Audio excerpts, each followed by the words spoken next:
Amados irmãos e irmãs, vamos preparar a liturgia da solenidade de São Pedro e São Paulo, apóstolos. Esta solenidade é celebrada no dia 29 de junho em toda a Igreja. Porém, aqui no Brasil, se o dia 29 não coincide de ser no domingo, a Igreja, então, aqui no Brasil, celebra no domingo subsequente ao dia 29 de junho. Então, neste caso, vai ser no dia 3 de julho, celebração da solenidade de São Pedro e São Paulo apóstolos e dia do Papa. Vamos oferecer a nossa oração pelo Papa. E diga-se de passagem que de Pedro que foi o primeiro Papa, de Pedro até Francisco, nós já tivemos, a Igreja já teve 266 Papas. A primeira leitura que nós ouviremos dos Atos dos Apóstolos fala de um milagre que trouxe a libertação de Pedro. Ele estava preso por mandato de Herodes Agripa. Estava muito bem aprisionado, protegido por guardas, acorrentados.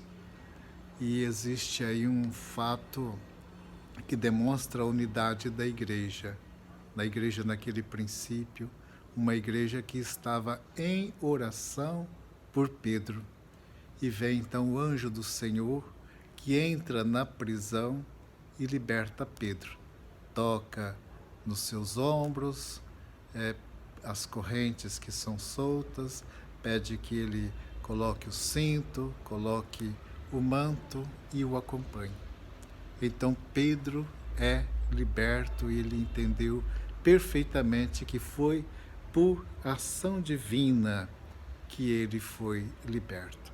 Esta leitura mostra como a Igreja cresceu no meio do sofrimento, no meio das perseguições, ela que é obra divina, as portas do inferno não poderão vencê-la. A Igreja é uma obra divina que vai superando, ela está para além das perseguições, ela está para além dos fracassos humanos, ela está para além das nossas fraquezas. É Deus agindo na sua Igreja, dando forças especialmente para os cristãos perseguidos. Paulo também teve os seus sofrimentos, ele foi chamado por Cristo, encontrou-se com Cristo no caminho de Damasco e ele teve uma ação evangelizadora junto aos gentios. Se Pedro é aquele que cuida da igreja mãe, Paulo é o missionário que vai ao encontro dos gentios, vai anunciando o evangelho, vai gerando vida nova para as pessoas. E a leitura que nós ouvimos, a segunda leitura da segunda carta a Timóteo, nos mostra uma revisão de vida. O Paulo faz um balanço espiritual da sua existência enquanto filho de Deus, enquanto missionário, enquanto alguém que tinha uma responsabilidade de anunciar Cristo. A pergunta: o que espera dele neste momento da sua vida em que ele está preso? O que espera? Ele espera receber a coroa da justiça, receber o prêmio que Deus lhe tem a oferecer, entregar a ele uma vitória. Ele contempla e percebe: valeu a pena ter vivido, valeu a pena ter doado a vida. Que bom se isto acontecer conosco, se nós pensarmos, analisarmos a nossa história e dizermos: valeu a pena. Houve dificuldades? Sim. Houve momentos difíceis? Sim, mas valeu a pena. E a gente pode ainda mais dizer: está valendo a pena buscar Cristo, viver a igreja, anunciar o Evangelho. Então, o que espera? E Paulo, então, olha, faz uma alta análise do que ele viveu, combateu o bom combate, guardou a fé, passou por perseguições, sim, mas manteve a fidelidade. Houve uma grande mudança na sua vida. Ele que no início era perseguidor de cristãos, ele passou a ser alguém que ajuntava, reunia o rebanho em torno de Cristo. Mas por que Paulo venceu? Teve muitas dificuldades? Porque ele venceu as perseguições. Há uma certeza: o Senhor o acompanhou, o Senhor esteve ao seu lado, o Senhor esteve com ele. Meus irmãos, minhas irmãs, que fé maravilhosa de Paulo perceber que o Senhor não o abandonou. E esta realidade que nós precisamos sentir. O Senhor está conosco. Sabe aqueles momentos às vezes difíceis, aqueles momentos de desânimo? Vamos sentir, Cristo está conosco. Ele não nos abandona, assim como Paulo sentiu. Ele venceu, combateu o bom combate, guardou a fé, porque o Senhor estava com ele.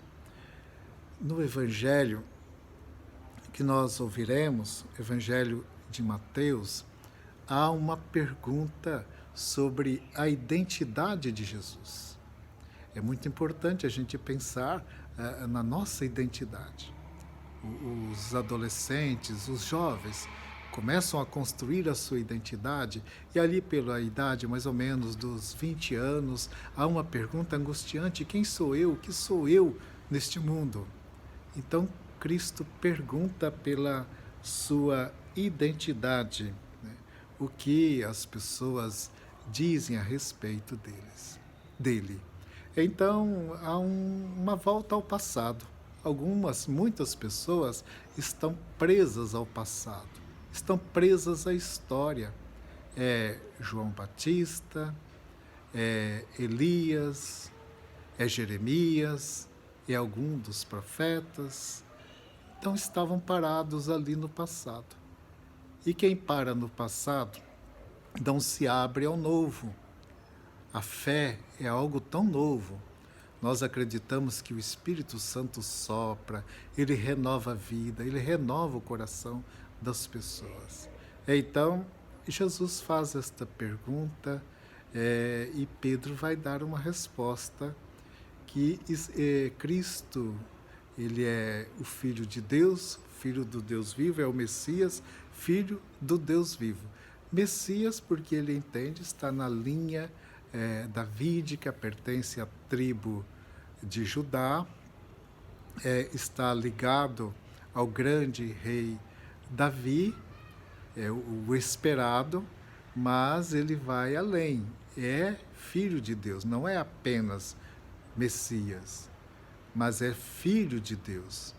E como filho de Deus, é então esta grande novidade para o mundo, novidade salvadora, presença viva de Deus no meio das pessoas.